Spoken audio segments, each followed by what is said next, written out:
things that people believe about Mary Queen of Scots that are wrong. This one is the most egregious, and anytime I make a video about Mary Queen of Scots, this is written in the comments section every single time. And that is, and I wonder if some of you can guess what I'm going to say, that Mary Queen of Scots is Bloody Mary.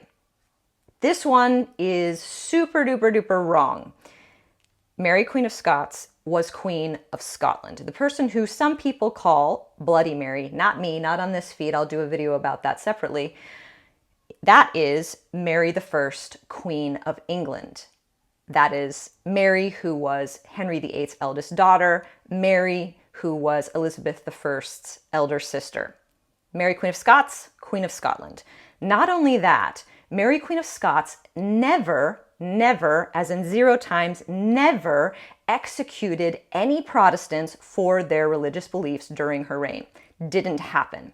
In fact, she was unique and, dare I say, exemplary of all of the monarchs in Europe for having a political policy of religious tolerance. You have to think of who's reigning at this time. Philip II, most definitely no. Catherine de' Medici, and in conjunction with Mary Queen of Scots' first husband's brother. All of what was generally happening was there was a policy of one religion, whether that was Catholic or, in the case of Elizabeth I, Church of England. People are going to say, but Evelyn, Elizabeth I was tolerant. Well, friends, actually not at this time when Mary Queen of Scots is reigning in Scotland. Elizabeth I is still fining, executing, imprisoning people for their religious beliefs for being Catholic.